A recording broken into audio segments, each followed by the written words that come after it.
Hello everyone, welcome back to Ninja Prep. तो जो भी लोग लाइव आ चुके हैं प्लीज एक बार कंफर्म कर दीजिए। जो भी लोग लाइव जुड़े हुए हैं प्लीज एक बार कंफर्म कर दीजिए सो दैट क्लास को कंटिन्यू किया जा सके।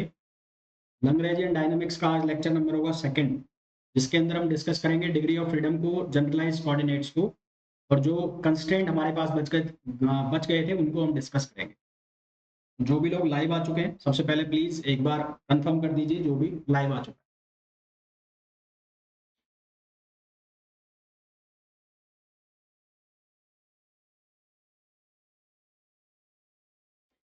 कल हम लोगों ने डिस्कस कर लिया था कंस्ट्रेंट हम डिस्कस कर रहे थे। कंस्ट्रेंट के अंदर हम लोगों ने डिस्कस कर लिया था कि होलोनोमिक कंस्ट्रेंट क्या होते हैं, नॉन होलोनोमिक कंस्ट्रेंट क्या होते हैं। उसके अलावा हमने ये डिस्कस कर लिया था जियोमेट्रिक कंस्ट्रेंट क्या होते हैं और काइनेमेटिक कंस्ट्रेंट क्या होते हैं। आज हम उसके आगे का जो है उसको हम डिस्कस करेंगे, यानी कि सबसे पहले हम ये डिस्कस करेंगे कि कंस्ट्रेंट के और कौन से टाइप है ना। तो दो और टाइप है कंस्ट्रेंट के, एक होता है स्क्लेरोनोमिक और एक होता है रियोनोमिक। वहीं से स्टार्ट कर देते हैं। तो स्क्लेरोनोमिक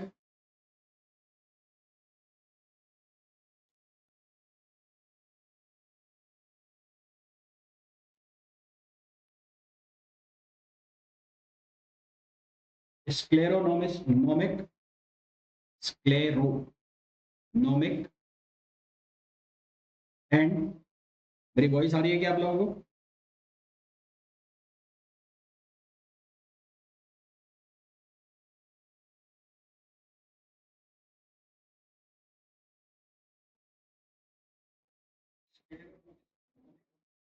अरे, scleronomic and rheonomic, scleronomic and rheonomic constraint,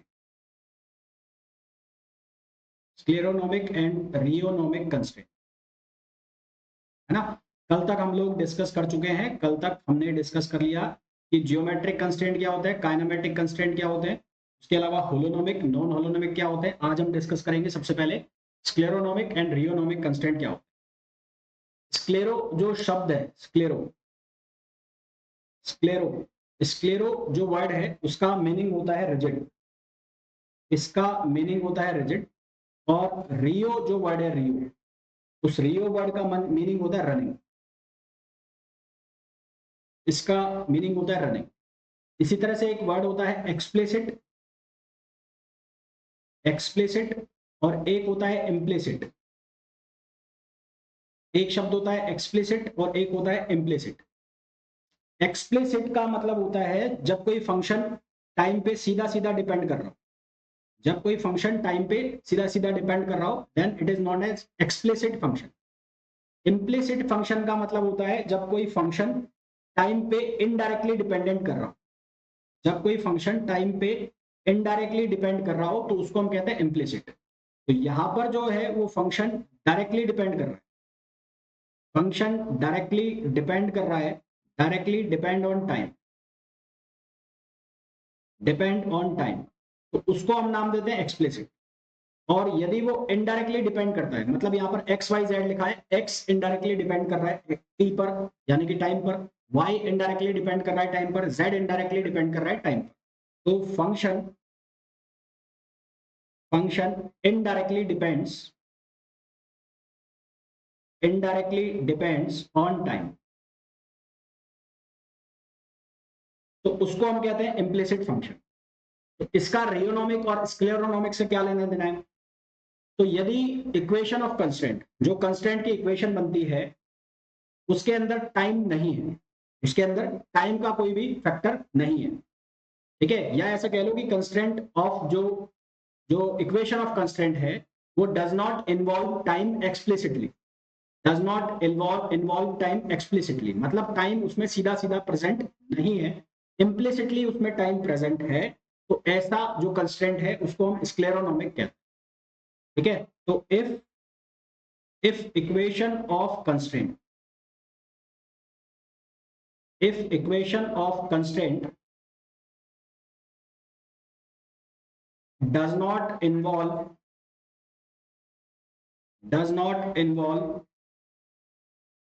time explicitly, explicitly का मतलब सीधे सीधे उसमें टाइम का कोई भी टर्म नहीं आ रहा है, then then constraint is called constraint is called, कौन सा कंस्ट्रेंट कहलाएगा? वो कहलाएगा स्क्लेरोनोमिक, स्क्लेरोनोमिक। तो उस कंस्ट्रेंट को हम क्या नाम देंगे? स्क्लेरोनोमिक। एग्जाम्पल के लिए मैं बात करूं सिंपल पेंडुलम, अगर मैं सिंपल पेंडुलम का एग्जाम्पल लेता हूं, तो सिंपल पेंडुलम की जो आपने इक्वेशन बनाई, सिंपल पेंडुलम की इक्वेशन बनाई थी, वो क्या बनाई थी? X square plus y square equals to constant, ये इक्वेशन बनाई थी। तो इस इक्वेशन के अंदर कहीं भी टाइम का कोई भी टर्म नहीं आ रहा है, तो ये जो इक्वेशन है ये क्या कहलाएगी? स्क्लेरोनोमिक इक्वेशन कहलाएगी, या ये जो कंस्ट्रेंट है ये क्या कहलाएगा? स्क्लेरोनोमिक कंस्ट्रेंट कहलाएगा। तो इसका एग्जाम्पल हो गया कौन? सिंपल पेंडुलम हो गया। वहीं यदि जो इक्वेशन है कंस्ट्रेंट की, वो उसके अंदर टाइम का कोई टर्म आ रहा है, मतलब वो एक्सप्लिसिटली डिपेंड कर रही है, एक्सप्लिसिटली डिपेंड कर रही है किसके ऊपर? टाइम के ऊपर। तो उस इक्वेशन को या उस कंस्ट्रेंट को हम नाम देते हैं रियोनोमिक। तो if equation of constraint, equation of constraint involves time explicitly, then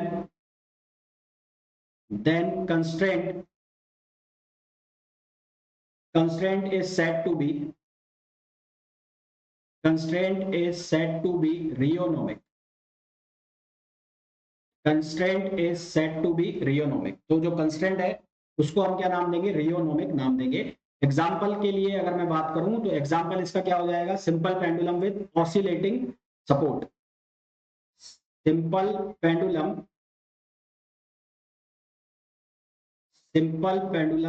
with oscillating support.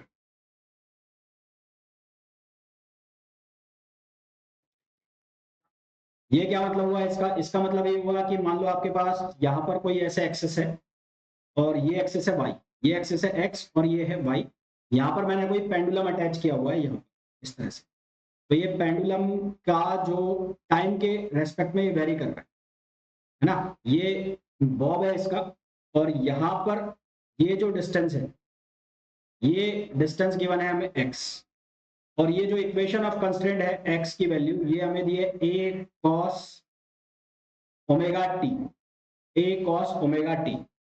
तो यहां से और यहां तक की जो डिस्टेंस है, ये जो डिस्टेंस है, ये डिस्टेंस किसके ऊपर डिपेंड करेगी? अब ये डिपेंड करेगी कि जो ये एंगल है, ये थीटा जो एंगल है थीटा, ये थीटा की एंगल की वैल्यू हो गई ओमेगा टी। तो ये पूरा पूरा डिपेंड करेगी कि टाइम के रेस्पेक्ट में जैसे जैसे टाइम की वैल्यू चेंज होगी तो एक्स की वैल्यू क्या होती जाएगी? चेंज होती जाएगी। तो ये जो एग्जाम्पल है ये किसका हो जाएगा? सिंपल पेंडुलम का जो ऑसिलेटिंग सपोर्ट के साथ है, ये हो जाएगा रियोनोमिक कंस्ट्रेंट। तो अब हमने जो कंस्ट्रेंट की बात की, तो अगर उनको मैं एक लाइन में आपको समझाऊं, तो सबसे पहले मैंने आपको सिंपल पेंडुलम की बात की थी। तो सिंपल पेंडुलम कौन कौन सा कंस्ट्रेंट के एग्जांपल में आ जाता है? सिंपल जो पेंडुलम है ये कौन सा है? Simple pendulum, simple pendulum.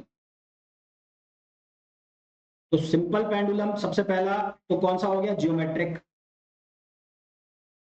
Geometric. Second ये कौन सा हो गया? होलोनोमिक। होलोनोमिक कौन से होते हैं? जिनकी जो इक्वेशन है उसमें इक्वलिटी का साइन होता है। थर्ड ये कौन सा हो गया? ये हो गया स्क्लेरोनोमिक, स्क्लेरोनोमिक। थर्ड ये कौन सा हो गया? स्क्लेरोनोमिक। फिर अगर मैं सेकंड एग्जांपल लूं, सेकंड में लूं एक पार्टिकल है जो स्फीयर के ऊपर, हेमिस्फीयर के ऊपर मोशन कर रहा है, तो ये किस किस का एग्जांपल होगा? ये हो जाएगा सबसे पहले तो कौन सा? जियोमेट्रिक, ये नॉन होलोनोमिक हो जाएगा, नॉन होलोनोमिक। नॉन होलोनोमिक क्योंकि इसकी जो इक्वेशन बनी थी उसमें इनइक्वालिटी का साइन था। सेकंड इसका जो जो किसका एग्जांपल हो जाएगा? सेकंड ये एग्जांपल हो जाएगा जियोमेट्रिक। सेकंड ये एग्जांपल किसका हो जाएगा? जियोमेट्रिक का।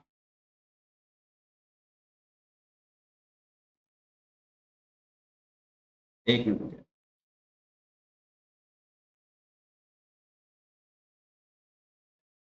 जियोमेट्रिक।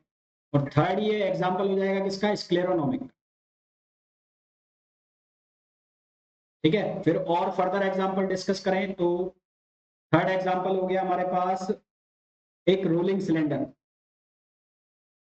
Rolling cylinder. तो रोलिंग सिलेंडर किस किस के एग्जाम्पल के केस में आएगा? रोलिंग सिलेंडर आएगा, ज्योमेट्रिक कंस्ट्रेंट, ज्योमेट्रिक ज्योमेट्रिक। हालांकि जो रोलिंग सिलेंडर है उसकी इक्वेशन जो काइनेमेटिक कंस्टेंट की बनेगी, परंतु क्योंकि वो इंटीग्रेबल होगा, है ना, वो इंटीग्रेबल होगा, तो मैंने ये बात की थी कि यदि काइनेमेटिक कंस्टेंट ज्योमेट्रिकल में इंटीग्रेट हो जाता है तो उसको हम ज्योमेट्रिक में कंसीडर करेंगे और उसको हम होलोनोमिक भी कहेंगे। तो ये और कौन सा होगा? ये होगा होलोनोमिक, होलोनोमिक। फिर थर्ड नंबर पे कौन सा होगा? स्क्लेरोनोमिक, क्योंकि इसमें कोई टाइम का टर्म्स है नहीं इसमें, तो ये कौन सा होगा? स्क्लेरोनोमिक।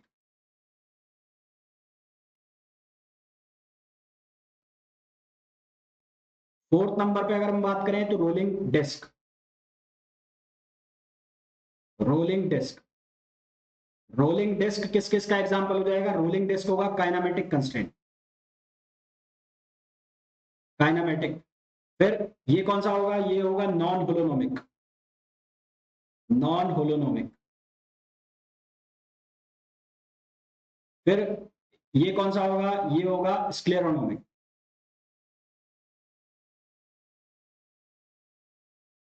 फिर हम बात करें फिफ्थ नंबर पे, तो फिफ्थ नंबर पे अगर हम बात करें एक ऑसिलेटिंग सपोर्ट की, simple pendulum, simple pendulum with oscillating support, with oscillating support, simple pendulum with oscillating support. इसके केस में कौन कौन से आ जाएंगे? इसके केस में आएगा एक रियोनोमिक, रियोनोमिक। फिर ये कौन सा एग्जांपल में आएगा? होलोनोमिक, क्योंकि इसकी जो इक्वेशन बनेगी वो बनेगी इक्वलिटी के साइन की। और फिर ये कौन सा आएगा? ये आएगा ज्योमेट्रिक। ठीक है। इसी तरह से अगर मैं बात करूं एक पुली सिस्टम की, पुली सिस्टम की बात करूं,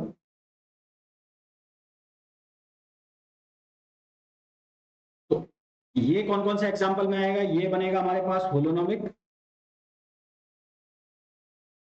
होलोनोमिक।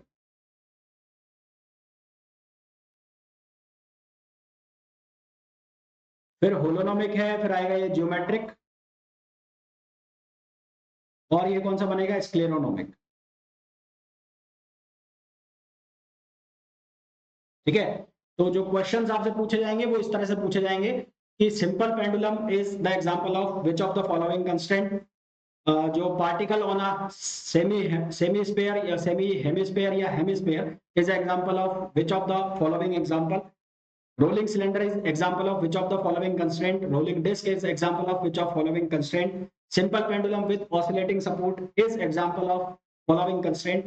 इसके अलावा ये पूछ लिया कि आपसे कि two masses rolling over a pulley, two masses tied with a string rolling over a pulley is example of which of the following constraint। तो इस तरह से constraint में क्वेश्चन पूछे जाते हैं। तो it is all over about constraint. Constraint क्या होते हैं, कंस्ट्रेंट किस टाइप के होते हैं, कौन सा किसका एग्जाम्पल होता है, इतना आपसे पूछा जाता है। जितना आपके एग्जाम में आपसे पूछा जा सकता है उसकी मैंने बात करी। यहां तक क्लियर है सभी को?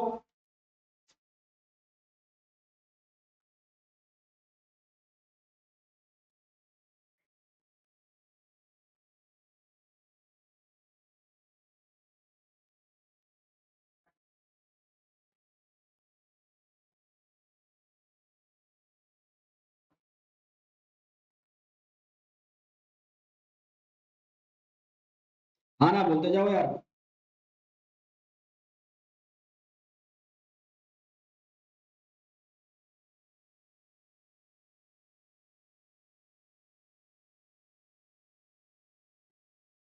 हाँ भाई, बोलते जाओ कि मेरे को समझ में तो आए कि तुम्हें आ रहा है नहीं आ रहा समझ में। फिर उसके बाद नेक्स्ट टॉपिक पे डिस्कशन करें, ठीक है भाई।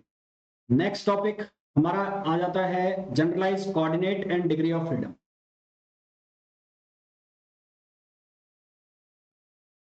Generalise coordinate and degree of freedom.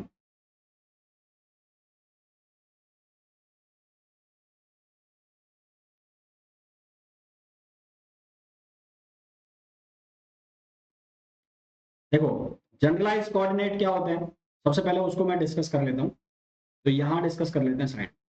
हमारे पास कोई सिस्टम है, कार्टेशियन कोऑर्डिनेट है, कार्टेशियन कोऑर्डिनेट सिस्टम है। तो कार्टेशियन कोऑर्डिनेट में मैं यूज करता हूं जो कोऑर्डिनेट्स वो यूज करता हूं एक्स में, वाई में और जेड में। इसी तरह से मेरे पास स्फेरिकल कोऑर्डिनेट सिस्टम है। स्फेरिकल कोऑर्डिनेट सिस्टम में हम यूज करते हैं आर, थीटा और फाई। और इसी तरह से मैं सिलेंड्रिकल कोऑर्डिनेट सिस्टम की बात करूं तो सिलेंड्रिकल कोऑर्डिनेट सिस्टम में हम यूज करते हैं रो, थीटा और जेड, है ना। तो अलग अलग सिस्टम में हम अलग अलग कोऑर्डिनेट्स यूज कर रहे हैं। अभी तो हम केवल 3 कोऑर्डिनेट सिस्टम पढ़ते हैं। जैसे जैसे हम और इन डेप्थ फिजिक्स में जाते जाते हैं तो नंबर ऑफ कोऑर्डिनेट्स भी बढ़ते जाते हैं और जो कोऑर्डिनेट सिस्टम्स हैं वो भी चेंज होते जाते हैं। तो हर एक सिस्टम के लिए कोऑर्डिनेट्स को याद रखना कि इसमें पोजीशन को हम एक्स से डिनोट करेंगे, वेलोसिटी को वी से करेंगे। स्फेरिकल में हम पोजीशन को आर से करेंगे, वेलोसिटी को आर डॉट से करेंगे या थीटा डॉट से करेंगे। तो वो सब चीजों को याद रख पाना वो मुश्किल है, यानी कि एक स्टैंडर्डाइज प्रोसेस नहीं है ना। फॉर एग्जाम्पल कि मैं यहाँ पर मैं राजस्थान में बैठा हूं तो राजस्थान में बैठ के मैं x y z system use कर रहा हूं। आप दूसरे स्टेट में बैठे हैं वहां पर आप यूज कर रहे हैं आर, थीटा, फाई। हमारी दोनों की कैलकुलेशंस अलग अलग चल रही हैं, आंसर सेम आ रहे हैं, वो एक अलग बात है। पर अगर हमको चीजों को एक्सचेंज करना है, तो हमारे लिए मुश्किल हो जाएगा, क्योंकि वहां पर तुम्हारे वहां पर कोऑर्डिनेट सिस्टम अलग चल रहा है, हमारे यहाँ कोऑर्डिनेट सिस्टम अलग चल रहा है। तो इसलिए एक ऐसी जरूरत पड़ी कि जब दो लोगों के बीच में जो मैकेनिक्स से डील करते हो उनके बीच जब कम्युनिकेशन हो मैकेनिक्स को लेके या किसी पर्टिकुलर प्रॉब्लम को लेके, तो एक स्टैंडर्डाइज तरीके से होना चाहिए। तो इसलिए ये सब जो लिखे हुए हैं x y z, r, theta, phi, rho, phi, z, इन सबको हटा दिया गया और एक सिस्टम लाया गया जिसको कहते हैं जनरलाइज कोऑर्डिनेट। जनरलाइज वर्ड जो है उसका मतलब होता है व्यापक, मतलब जो नॉर्मली हर जगह यूज किया जाता है। तो इन सबको हटाकर एक कोऑर्डिनेट सिस्टम लाया गया जिसको कहते हैं जनरलाइज कोऑर्डिनेट। और उस जनरलाइज कोऑर्डिनेट के अंदर जो एक्स वाई जेड हम जो यूज करते हैं उसको लिखा गया Q1, Q2, Q3 and Q4 and so on. इस तरह से लिखा गया, है ना। तो ये जो है ये जितने भी Q1, Q2, Q3, Q4, इनको हम कहते हैं जनरलाइज कोऑर्डिनेट्स। इनको हम कहते हैं जनरलाइज कोऑर्डिनेट्स। अब ये जो Q1, Q2, Q3 है ये कुछ भी हो सकते हैं। Q1 वेलोसिटी भी हो सकता है, पोजीशन कोऑर्डिनेट भी हो सकता है, ये फोर्स की वैल्यू भी हो सकती है, ये एक्सेलरेशन की वैल्यू भी हो सकती है, डिपेंडिंग ऑन कि क्वेश्चन में क्या बात चल रही है। इन सब चीजों को जनरलाइज कर दिया गया कि मैं फोर्स को F से लिख रहा हूँ, एक्सेलरेशन को A से लिख रहा हूँ, वेलोसिटी को V से लिख रहा हूँ। उन सब चीजों को खत्म कर दिया गया, सिर्फ नाम दे दिया गया Q, QI, QJ, Q, इस तरह से चलेगा। तो उसको हमने जनरलाइज कोऑर्डिनेट कहा। तो ये जो जनरलाइज कोऑर्डिनेट है कुल मिलाकर कर क्या रहे हैं, तो एक सिस्टम को कॉन्फ़िगर कर रहे हैं। तो जनरलाइज कोऑर्डिनेट इंडिपेंडेंट कोऑर्डिनेट्स हैं जो एक सिस्टम को कॉन्फ़िगर करते हैं। तो ऐसे जो कोऑर्डिनेट्स हैं उनको जनरलाइज कोऑर्डिनेट कहते हैं। ठीक है। तो minimum number of minimum number of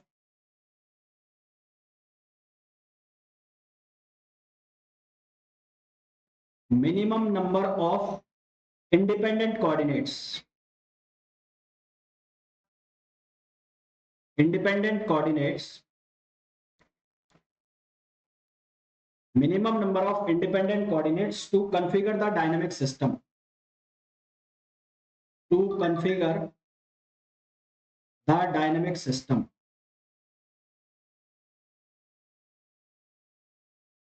configure the dynamic system is called generalized coordinate, is called generalized coordinate,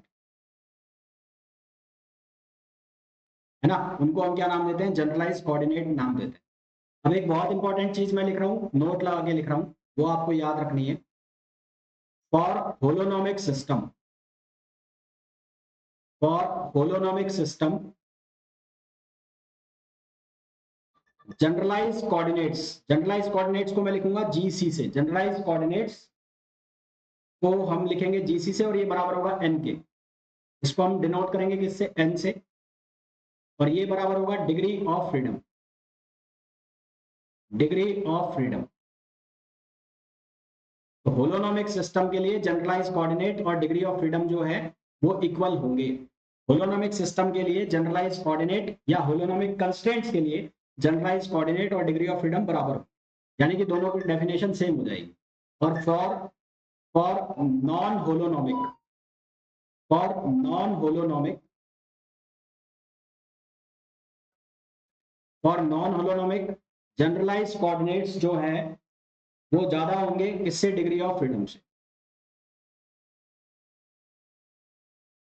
generalise coordinates की वैल्यू ज्यादा होगी किससे, डिग्री ऑफ फ्रीडम से, नॉन होलोनोमिक सिस्टम के लिए। नॉन होलोनोमिक में हमने बात की थी रोलिंग डिस्क की। तो एग्जांपल के लिए अगर मैं रोलिंग डिस्क की बात कर लूं, रोलिंग डिस्क, तो रोलिंग डिस्क के केस में उसके जो जनरलाइज कोऑर्डिनेट्स है वो होते हैं 4, जबकि उसके जो डिग्री ऑफ फ्रीडम होते हैं वो होते हैं 3। तो यहाँ पर जी सी वो ज्यादा हो गया किससे, डिग्री ऑफ फ्रीडम से।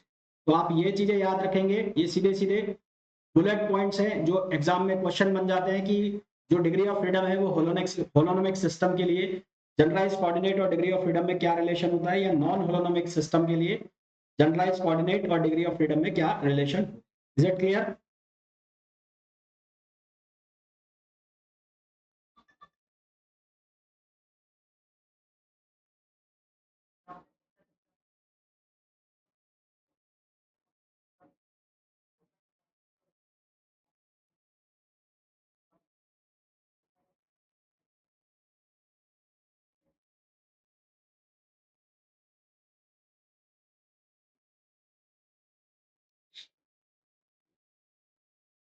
तो ये जो रोलिंग डिस्क है, रोलिंग डिस्क, ये तो कौन सा सिस्टम हो गया, ये हो गया नॉन होलोनोमिक। इसी तरह से अगर मैं सिंपल पेंडुलम की बात करूं, सिंपल पेंडुलम, सिंपल पेंडुलम, तो अगर हम सिंपल पेंडुलम की बात करें तो ये सिंपल पेंडुलम है, और ये सिंपल पेंडुलम की ये पोजीशन में है फिलहाल ये, और ये थीटा है। तो इसके पास एक ही मोशन है, कौन सी वाली, ये मोशन ना। ये आगे पीछे ऐसे नहीं जा सकता, ये ऐसे ऊपर नहीं जा सकता, इसके पास केवल और केवल ये वाली मोशन है। तो इसके जो जनरलाइज कोऑर्डिनेट है, इसके जो जनरलाइज कोऑर्डिनेट है, वो जनरलाइज कोऑर्डिनेट क्या क्या होंगे इसके, या तो इसको एक्स से डिफाइन कर लो, या तो एक्स से डिफाइन कर लो और वाई से डिफाइन कर लो, है ना भाई। या तो इसको आप डिफाइन कर लो थीटा से, इसका जनरलाइज कोऑर्डिनेट सेलेक्ट कर लो आप थीटा, थीटा से भी डिफाइन हो जाएगा। और या एक्स से कर लो तो वाई में ऑटोमेटिकली डिपेंड हो जाएगा, और या फिर किससे डिपेंड कर लो। तो इसका जनरलाइज कोऑर्डिनेट कितना हो गया, एक हो गया। Either it is theta, either it is x, और आइदर इट इज वाई, है ना। मैं यहाँ पर और लगा देता हूँ, और तो इसकी degree of freedom, degree of freedom भी इसकी कितनी हो गई, एक, क्योंकि ये एक ही डायरेक्शन में मोशन कर सकता है। तो डिग्री ऑफ फ्रीडम क्या होता है, number of independent parameters required to define the motion, required to define the motion of the system is known as degree of freedom. तो इसका डिग्री ऑफ फ्रीडम भी कितना हो गया, एक ही हो गया। तो अब यहाँ पर आप देख रहे हैं, यहाँ पर आप देख पा रहे हैं कि डिग्री ऑफ फ्रीडम जो है उसकी वैल्यू फिक्स होगी, डिग्री ऑफ फ्रीडम की वैल्यू फिक्स होगी, पर जो जनरलाइज कोऑर्डिनेट्स है उनकी वैल्यू चेंज हो सकती है। डिग्री ऑफ फ्रीडम की जो वैल्यू है वो फिक्स होगी, पर जो जनरलाइज कोऑर्डिनेट है उसकी चॉइस डिपेंड करती है पर्सन टू पर्सन। तो मैं यहाँ नोट लगा के लिख देता हूं,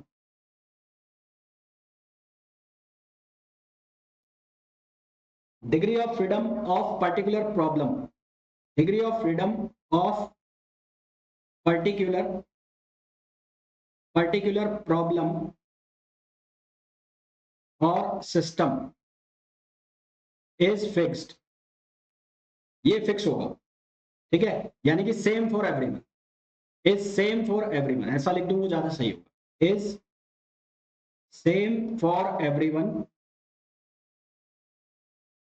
but but GC, GC choice of GC, but choice of GC,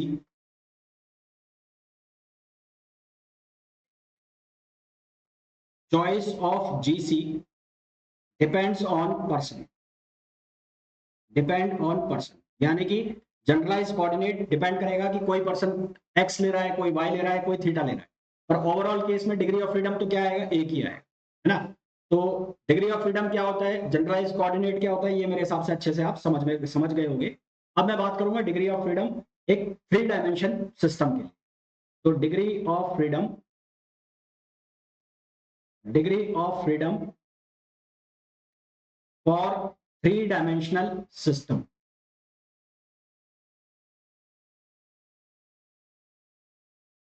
ठीक है। एक 3 डायमेंशन सिस्टम के लिए मैं डिग्री ऑफ फ्रीडम की बात कर रहा हूं। देखो भाई इसको कैसे सॉल्व करेंगे। मैंने एक 3 डायमेंशनल सिस्टम ले लिया ऐसा, ये हो गया, इसमें कोई पार्टिकल रखा है यहाँ, तो मेरा क्वेश्चन है कि इसकी डिग्री ऑफ फ्रीडम क्या होगी। माय क्वेश्चन इज, ये जो पार्टिकल है इसकी डिग्री ऑफ फ्रीडम क्या होगी। भाई इस पार्टिकल को डिफाइन करने के लिए आपको कितने कोऑर्डिनेट चाहिए, 3 कोऑर्डिनेट चाहिए। अगर मैं एक्स वाई जेड की बात कर रहा हूं तो एक्स वाई जेड, अगर मैं आर थीटा फाई की बात कर रहा हूं तो आर थीटा फाई। तो इस पार्टिकल को आपको कॉन्फ़िगर करने के लिए या इस सिस्टम में डिफाइन करने के लिए आपको कितने कोऑर्डिनेट्स चाहिए, 3 कोऑर्डिनेट्स चाहिए। तो इसके जो डिग्री ऑफ फ्रीडम है वो कितने हो गए, 3। या आप ऐसा भी कह सकते हो पार्टिकल फ्री है तीनों डायरेक्शन में मोशन के लिए, एक्स में भी जा सकता है, वाई में भी जा सकता है और जेड में भी जा सकता है। तो ये 1 पार्टिकल सिस्टम हो गया। अब मैं 2 पार्टिकल सिस्टम की बात करता हूँ, 2 पार्टिकल सिस्टम। अब जब मैं 2 पार्टिकल सिस्टम की बात कर रहा हूं तो 2 पार्टिकल सिस्टम में मैंने कुछ ऐसा बना दिया, ये कुछ ऐसा बना दिया, समझ गए। अब ये 2 पार्टिकल सिस्टम है और अभी इसके जो डिग्री ऑफ फ्रीडम है वो कितने होंगे, 6। अभी इसके जो डिग्री ऑफ फ्रीडम कितने होंगे, 6, है ना। अभी प्रेजेंट में इसके डिग्री ऑफ फ्रीडम कितने दिखाई दे रहे हैं आपको, 6। जब मैंने इसको लिंक नहीं किया है, यानी कि 3 इसके और 3 इसके, तो इसके डिग्री ऑफ फ्रीडम कितने हो गए, 6। अब इसका मैं दूसरा केस बना देता हूं, अब इसका मैं दूसरा केस बना देता हूं।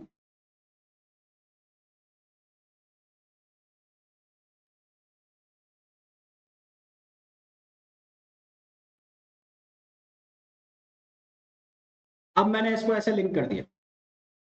अब जब मैंने इसको ऐसे लिंक कर दिया तो अब इसके डिग्री ऑफ फ्रीडम कितने हो गए, अब डिग्री ऑफ फ्रीडम, अब ये जो लिंक है, ये जो लिंक है ये किसका काम कर रहा है, ये काम कर रहा है कंस्ट्रेंट का। ये काम कर रहा है किसका, कंस्ट्रेंट का। तो अभी जब मैंने इसको लिंक से कंस्ट्रेंट कर दिया तो पहले इसके डिग्री ऑफ फ्रीडम कितने थे, 3, और इसके भी कितने थे, 3। और जैसे ये कंस्ट्रेंट आया तो एक डिग्री ऑफ फ्रीडम खत्म हो गया, तो कितने बन गए, 5। कितने बन गए, 5। या इसको दूसरा तरीका है कि इसके पार्टिकल के कितने, 3, इसके कितने, 3, और इसको जब दूसरे से कनेक्ट कर दिया तो कनेक्ट करने के बाद इसके कितने बचे, 2। तो टोटल कितने हो गए, 5। या फिर आप इसको ऐसे कर सकते हो, डिग्री ऑफ फ्रीडम को 3n माइनस के, 3n, n कितने पार्टिकल्स है, 2, और k मतलब है number of constraint, number of constraint कितना हो गया, 1, तो भी कितना आ गया, 5, तो भी कितना आ गया, 5 आ गया। ठीक है, तो अभी इसके डिग्री ऑफ फ्रीडम कितने हो गए, 5। अब मैं नेक्स्ट एग्जांपल लेता हूं। अब मैंने ये कर दिया, एक पार्टिकल ये, एक पार्टिकल ये, एक पार्टिकल ये। तो अब इसके डिग्री ऑफ फ्रीडम कितने हो जाएंगे, अब इसके डिग्री ऑफ फ्रीडम हो जाएंगे 9 माइनस 1, 6। कितने हो जाएंगे, 6। भाई ये फॉर्मूला अगर लगाते हो तो 3 × 3 और माइनस कंस्टेंट कितने आ गए, 1 2 3, तो ये कितना आ गए, 3 3 जा 9, 9 माइनस 3 कितना हो गए, 6 हो गए। तो इसके जो डिग्री ऑफ फ्रीडम हो गए कितने, 6 हो गए। एक तरीका तो ये आप फॉर्मूला लगाओ। दूसरा तरीका क्या है कि पहला जो पार्टिकल है उसके कितने, 3, इसको एक लिंक से कनेक्ट किया तो इसके कितने बचे, 2। अब ये वाला जो है, ये वाला जो पार्टिकल है 2 लिंक से कनेक्ट हो गया तो इसके पास कितने बचे, 1।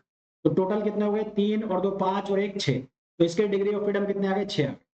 अब मैंने ये बनाया, ये वाला बनाया। अब यहां पर ये मैंने इस तरह से एक स्क्वायर बना दिया, स्क्वायर बना दिया। तो अब बताओ इसके डिग्री ऑफ फ्रीडम कितने होंगे, अब बताओ इसके डिग्री ऑफ फ्रीडम क्या होंगे।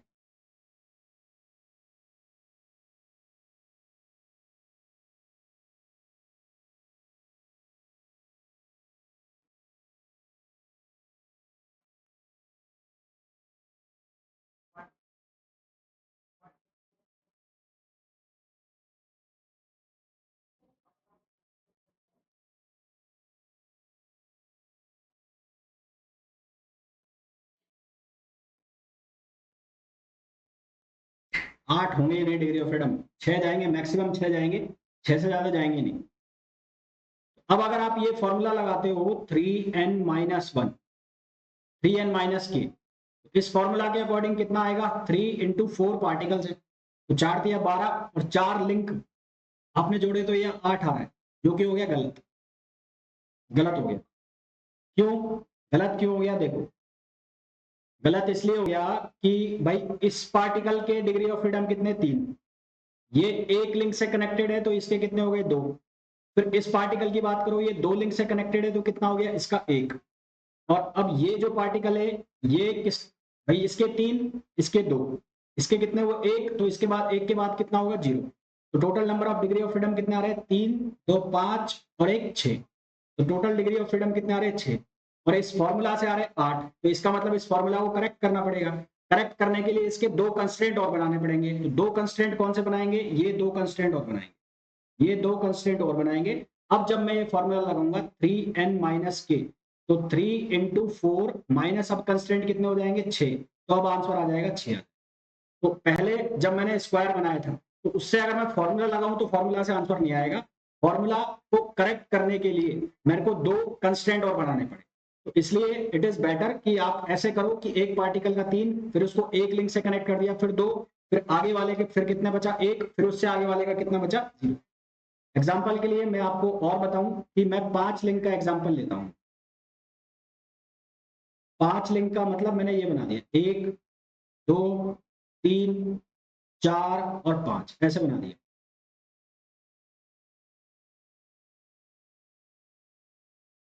ये बनाया। मैक्सिमम 6 होंगे 6, हाँ मैक्सिमम 6 होंगे 6, मैक्सिमम 6 होंगे। अब देखो इसके लिए क्या होगा कि अगर मैं इस पार्टिकल को देखूं तो 3 2, ये कितना होगा 1, ये कितना होगा 0, और फिर ये नेगेटिव में जाएगा, नेगेटिव में जा नहीं सकता तो यहां पर भी हम क्या लिखेंगे 0। तो इसका डिग्री ऑफ फ्रीडम भी आएगा कितना 6। अब अगर मैं फॉर्मूला लगाता हूं तो फॉर्मूला से क्या लगेगा 3n, n कितना है 1 2 3 4 5 5, और यहाँ पर कंस्ट्रेंट आपको कितने दिख रहे हैं 1 2 3 4 5। तो यहां से अगर मैं सॉल्व करता हूं तो कितने आ रहे हैं 10। यानी कि मेरे को क्या बनाने पड़ेंगे 4 कंस्ट्रेंट और लगाने पड़ेंगे, क्योंकि मेरे को 6 आंसर लाना है। तो 4 कंस्ट्रेंट कौन से लाने हैं, जो कनेक्ट नहीं है उनको कनेक्ट करो। तो एक कंस्ट्रेंट ये हो गया, एक एक कंस्ट्रेंट ये हो गया 2, फिर एक कंस्ट्रेंट ये हो जाएगा 3, ठीक है। तो 1 2 3 और कौन सा रह गया, एक कंस्ट्रेंट और बनाओ, एक कंस्ट्रेंट आप ये लाओ और एक कंस्ट्रेंट आप ये लाओ।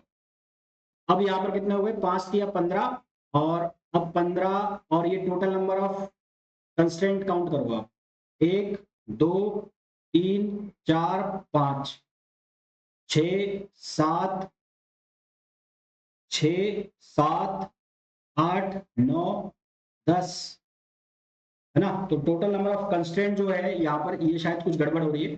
तो टोटल नंबर ऑफ कंस्ट्रेंट यहाँ पर कुछ बनाएंगे हम, तो ये डिग्री ऑफ फ्रीडम इसका कितना आ जाएगा 6 आ जाएगा। तो इसका मतलब जो मैक्सिमम जो हमारे पास डिग्री ऑफ फ्रीडम हो सकता है 3D में ना, तो मैक्सिमम डिग्री ऑफ फ्रीडम हमारे पास कितने होंगे, मैक्सिमम DOF वो हमारे पास कितने हो गए 6 हो गए। और जब हम नंबर ऑफ पार्टिकल्स को कनेक्ट करते जाएंगे, जब हम नंबर ऑफ पार्टिकल्स को इस तरह से कनेक्ट करते जाएंगे तो वो बन जाएगी रिजिड बॉडी ना। तो when number of particles connected together, then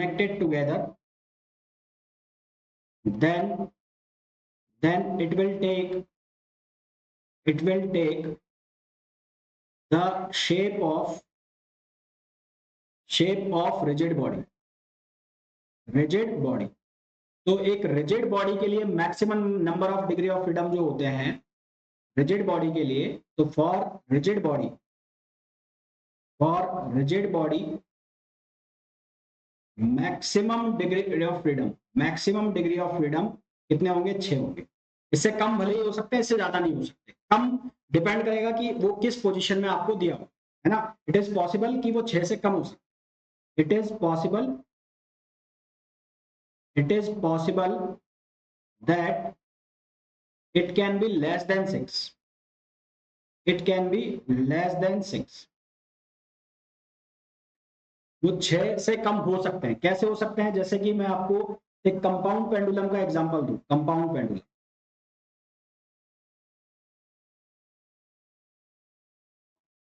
मैं कंपाउंड पेंडुलम का आपको एग्जांपल इस तरह से दूं कि ये मैंने कंपाउंड पेंडुलम बना दिया। इस कंपाउंड पेंडुलम में मैंने यहां पर एक हॉरिजॉन्टल एक्सिस ले लिया और एक ये वर्टिकल एक्सिस है।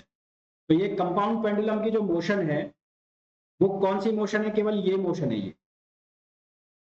ये जो कंपाउंड पेंडुलम है केवल ये मोशन कर सकता है, ये वाली मोशन।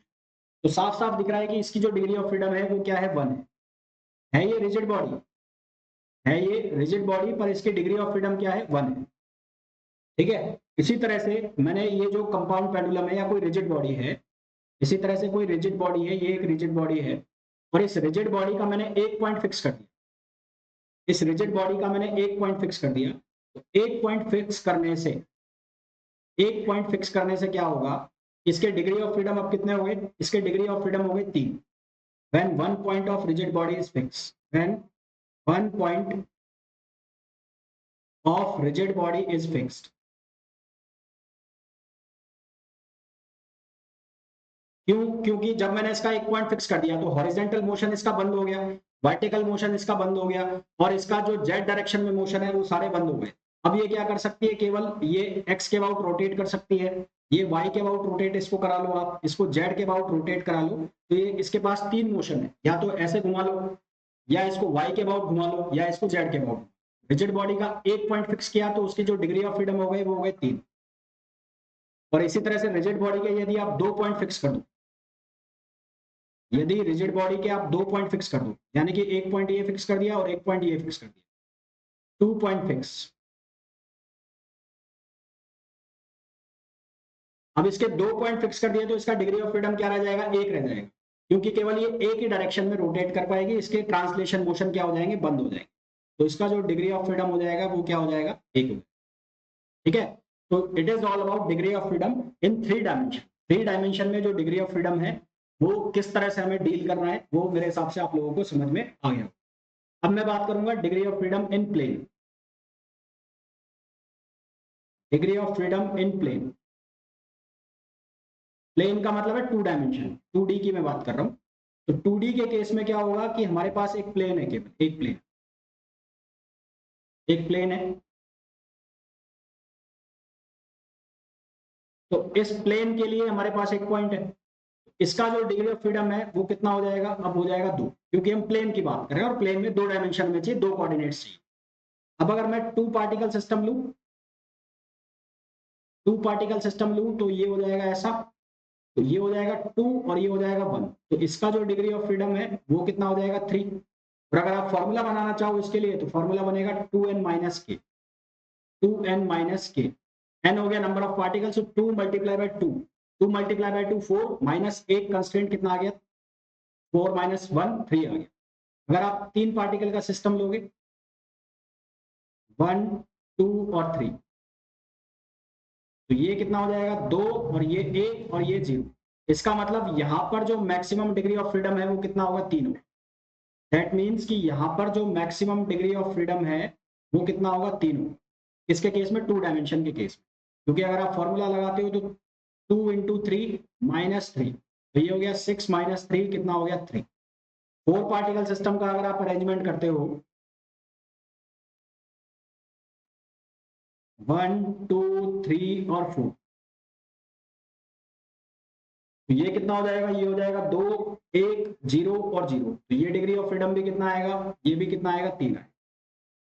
ठीक है, तो डिग्री ऑफ फ्रीडम क्या होता है, कैसे उसे निकाला जाता है, वो मैंने आपको बहुत अच्छे से समझा दिया। जनरलाइज कोऑर्डिनेट्स क्या होता है वो मैंने आपको बहुत अच्छे से समझा दिया। इसके बाद हम लोग स्टार्ट करेंगे लैग्रेंजियन डायनामिक्स की इक्वेशन क्या होती है, उसके ऊपर क्वेश्चन क्या होता है, हैमिल्टोनियन इक्वेशन क्या होती है, उसके ऊपर क्वेश्चंस क्या होते हैं। तो अगले 2 लेक्चर के अंदर ये वाला जो एडवांस मैकेनिक्स का टॉपिक है जो आपको पूछा जाता है ये फिनिश हो जाए। एक चीज और मैं बता देता हूं आपको, यदि आपके पास कोई ऐसा पार्टिकल है जो प्री डिफाइंड पाथ पर चल रहा है, नोट लगा के लिख देता हूं, if a particle, if a particle is moving, if a particle is moving in a predefined path, in a predefined path, then degree of freedom, then degree of freedom of particle, degree of freedom of particle is 1।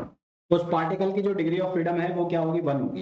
Example के लिए आपके पास कोई particle है जो इस helix के ऊपर चल रहा है, इस हेलिक्स के ऊपर कोई पार्टिकल चल रहा है, ये पार्टिकल यहां से चलता हुआ आ रहा है, तो इसकी जो डिग्री ऑफ फ्रीडम है वो कितनी होगी, 1 होगी। इसकी डिग्री ऑफ फ्रीडम क्या होगी, 1 होगी। अगर आपको कोई एग्जांपल दे दे, ऐसा स्केच बना के दे दे ऐसा डायग्राम बना के दे दे, उसमें एक पाथ बना दिया और ये ऐसा पार्टिकल बना दिया, और आपसे पूछा इस पार्टिकल की डिग्री ऑफ फ्रीडम क्या है, तो इसकी जो डिग्री ऑफ फ्रीडम है वो क्या होगी, 1 होगी। क्यों? क्योंकि ये एक प्री डिफाइंड पाथ के ऊपर चल रहा। तो यहां तक क्लियर सभी को?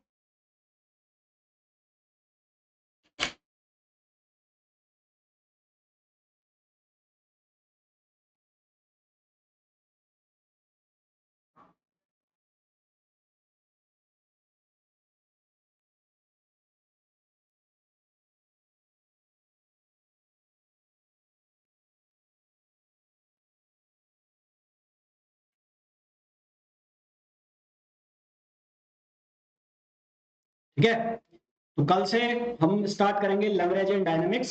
बेसिक चीजें जो है वो मैंने आपको क्लियर करा दी। दो नहीं होगी बेटा, दो नहीं होगी। दो तब होती जब वो सिर्फ पार्टिकल होता, वो किसी पाथ के ऊपर नहीं होता। अभी एक पाथ के ऊपर है तो इसकी डिग्री ऑफ फ्रीडम 1 हो जाएगी। तो कल हम लैग्रेंजियन डायनामिक्स को डिस्कस करेंगे, उसके क्वेश्चंस, और फिर उसके अगले लेक्चर में हैमिल्टोनियन डायनामिक्स, उसके क्वेश्चन।